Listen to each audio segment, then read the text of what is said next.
नमस्कार। DD education centre में आप सभी का फिर से एक बार स्वागत है। आज हम लोग फिर से भारतीय राज्य व्यवस्था की सीरीज को आगे बढ़ा रहे हैं और इस क्रम में आज अनुच्छेद 29 और 30 पे चर्चा करेंगे। लिख देते हैं अनुच्छेद 29 और 30। देखिए, अनुच्छेद 29 और 30 का जो संबंध है वो संस्कृति और शिक्षा संबंधी अधिकार है। अल्पसंख्यकों को अधिकार प्राप्त है कि शिक्षा और संस्कृति से संबंधित अल्पसंख्यकों को कुछ अधिकार प्राप्त है। ठीक है, संस्कृति और शिक्षा।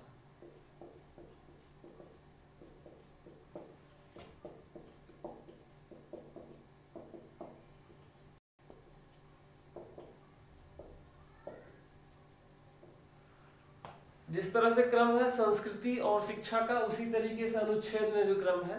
अनुच्छेद 29 संस्कृति और भाषा से संबंधित है और 30 का संबंध शिक्षा से है। ठीक है,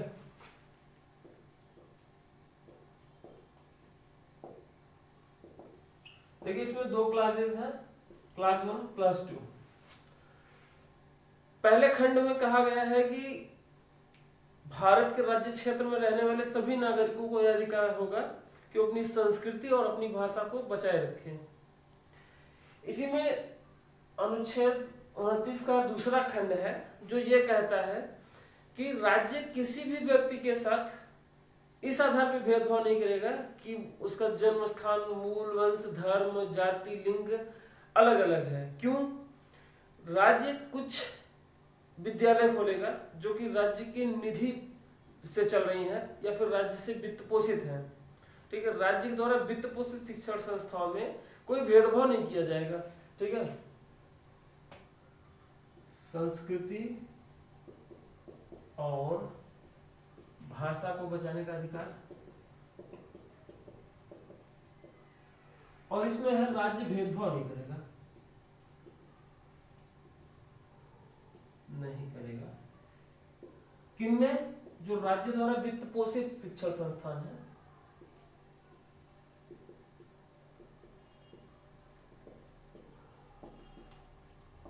शिक्षण संस्थान है किन आधार पे?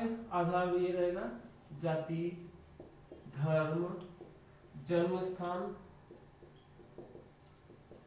मूल वंश, लिंग या इनमें से कोई, इनमें से किसी आधार पर राज्य भेदभाव नहीं करेगा। राज्य द्वारा वित्त पोषित कोई शिक्षण संस्थान है तो। ठीक है, प्रत्येक नागरिक को, जैसे अल्पसंख्यक है, उनकी भाषा विलुप्त हो रही है, उनकी संस्कृति विलुप्त हो रही है, तो वो अपनी भाषा और संस्कृति को बचाए रखें। और अगर जो भाषाएं लुप्त हो रही हैं और जो संस्कृति लुप्त हो रही है, राज्य इनके लिए कुछ करता भी है। और अगर राज्य किसी संस्कृति और भाषा के उत्थान के लिए जो विलुप्त हो रही हैं कोई कार्य करता है, कोई विशेष प्रावधान करता है, तो ये भेदभाव नहीं माना जाएगा। अगर ये भेदभाव माना जाएगा तो ये सकारात्मक भेदभाव माना जाएगा। जैसे कि महिलाओं, दिव्यांगों, अन्य पिछड़ा वर्ग, अनुसूचित जाति, अनुसूचित जनजाति के लिए राज्य कुछ विशेष प्रावधान करता है। अनुच्छेद 15-16 में हम लोगों ने देखा था समानता के अधिकार में। तो ऐसे ही कुछ प्रावधान करेगा राज्य, लेकिन वो नकारात्मक भेदभाव नहीं होगा। ठीक है, इसी के साथ साथ संस्था बनाने का अधिकार होगा प्रत्येक अल्पसंख्यक वर्ग को, और वो संस्था अपने कुछ नियमावली बना सकता है, कुछ कानून बना सकता है, लेकिन वो नियम, वो कानून भाग 3 में प्रदत्त अधिकारों का हनन नहीं करेंगे। अगर हनन करेंगे तो अनुच्छेद 13 है ही।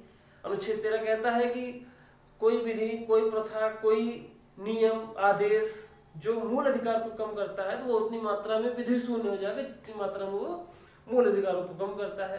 तो इसके लिए चिंता की कोई बात नहीं है कि कोई विधि अगर मूल अधिकारों को कम करती है तो अनुच्छेद 13 है उसके लिए सफिशिएंट है।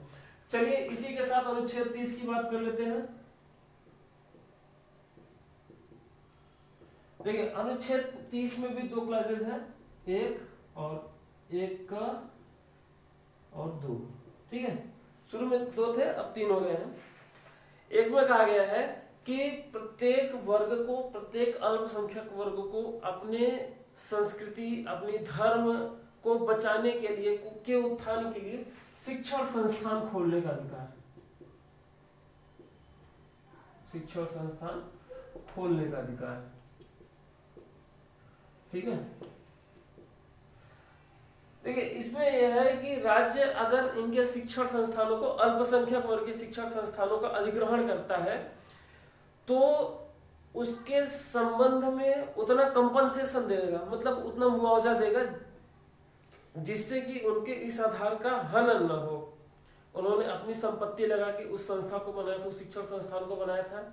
अगर राज्य उसका अधिग्रहण करता है तो राज्य इतना कंपनसेशन देगा, उतनी रकम देगा जिससे कि वो फिर से शिक्षा संस्थान बना सके और उनके संविधान द्वारा प्रदत्त ये अधिकार उनको कम न हो। ठीक है, इसमें लिख देते हैं राज्य द्वारा अधिग्रहण।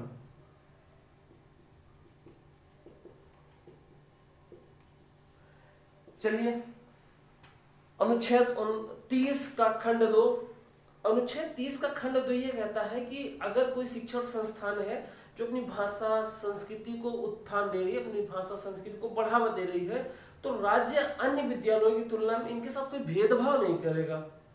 ठीक है, राज्य इसमें भेदभाव नहीं करेगा, भेदभाव नहीं करेगा। किनके साथ? शिक्षण संस्थानों में।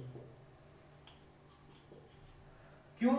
क्योंकि ये भाषा और संस्कृति को बढ़ा रहे हैं। ठीक है, तो राज्य ये इशू नहीं करेगा कि ये अपनी भाषा संस्कृति को बढ़ा रहे हैं और ये भेदभाव कर रहे हैं, तो राज्य इनके साथ कोई भेदभाव नहीं करेगा। ठीक है, अनुच्छेद 29-30 इतना ही था।